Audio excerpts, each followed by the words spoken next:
What's going on, guys? Michael back here again in my garage. I am doing a little bit of network.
Now I chose to switch over to a shorter rack. Both are on wheels. I actually prefer the black in the garage and everything, and I do like the lights and everything, of course, but the one thing I was not too happy about is that a lot of these servers, or I guess pretty much all of these servers, they're like 27.5 inches long or deep, and it'll actually be sticking out the back of this, which makes me think maybe this is more of a not a networking rack, or just a networking rack, not a server rack. I know that there's different types and everything like that, but when I first moved this in here, I wasn't really thinking about the depth and everything. So that is why I'm going to be transferring over everything that's in here. It's not a whole lot. The only thing that I have really screwed in here is the APC at the top. Everything else can kind of be moved. You know, I have the little 220 to 120 transformer down there, and I have the AT&T modem that's all connected up to the Wi-Fi mesh system for now. That's the setup that I have. So all that's going to be moved over here. I am going to be putting in some shelves and stuff like that. I think I'm going to be putting all the servers closer to the floor. I don't want to put it all the way at the bottom.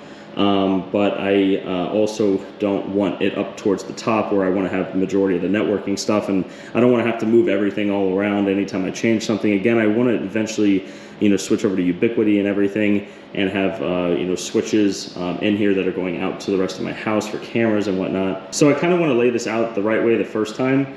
And again, I think I'm going to be putting this closer to the bottom, not all the way low. I'll probably put it right about here, and then put some shelves up here for all the other stuff. So, but as you can see in here, these are from Terra. Like I said, I did pick this one up. We have quite a few of them. This is the inside of it.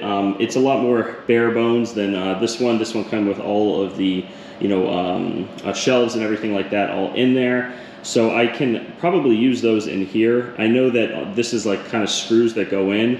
But this is more of well, this, you know, networking screws, but also the clip in the back of it. I've done a lot of these over at Terra, and this also does not have a, you know, a base floor, kind of like this one. So all the extension cords and everything like that, I'm going to have to, you know, zip tie to the side and the back. And now that I'm actually looking at it when it's open, since this, you know, these servers, this isn't going to be my first one, but I do plan on getting others. So now that I'm looking at it, you know, once this server's in there, you're not going to really be able to run a whole lot of wires behind it, so they do have to be lower.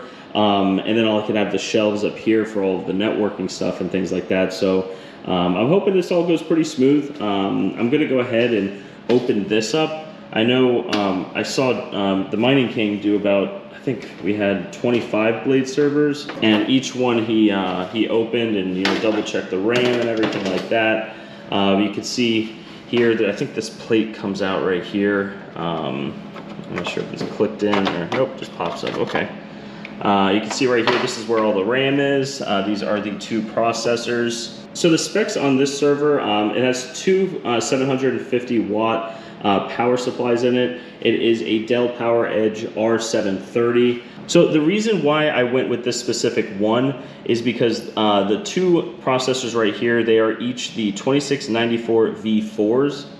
And with the V4s, I am able to run Nimbus nodes. All of the other earlier ones and everything like that, you could get more RAM and you could get more, you know, some of them came with hard drives and everything like that, but they were only capable of running Cumulus nodes. And that's because the executions per second were just not high enough. And so this one does come with 128 gigabytes of DDR4 RAM, and compared to the other ones with the older processors and everything like that, or not high end compared to these, it would have sometimes half of terabyte of RAM, but it would be DDR3. And I know the difference is not astronomical, but the amount of VMs that I'm going to be running on this is not going to be that many. I do have a total of 40 cores.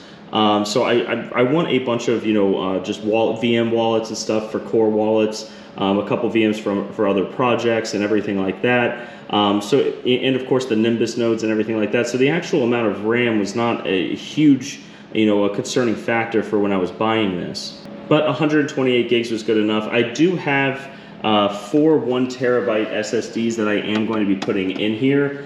I'm not exactly sure, I haven't figured that part out, but I do believe you could put them in RAID so that there's redundancy. I think I might need one more. I don't know. I will definitely be reaching out to the Mining King later with about 1 million questions on this, but I do want to troubleshoot this as much as possible, without help. That's kind of how I learn. It's kind of hands-on. I am going to be installing ESXi on this. I signed up on their website and I got a key. I'm hoping it works. So we'll see with that, but it's kind of neat. This is really a clean system. You could tell wherever it was ran was real clean. It's a lot. I don't want to say it's a lot different than computers and stuff like that I've built. I've built dozens and dozens of custom computers, but its server is definitely a little bit different. So I'm excited to get this up and going. I'm going to go ahead and kind of just show you guys as I get everything moved over into this, what it looks like, once I get the rails on. And I'm going to probably be doing some videos on, I want to say my processor, my progress, I guess is the best way to say it, with building out VMs and everything like that. This server does have some 16x PCIe lanes. So I am going to be getting 2 GPUs for that. I know on one of the last live streams, a couple of you guys were giving good recommendations. It looks like that these servers only work with specific ones.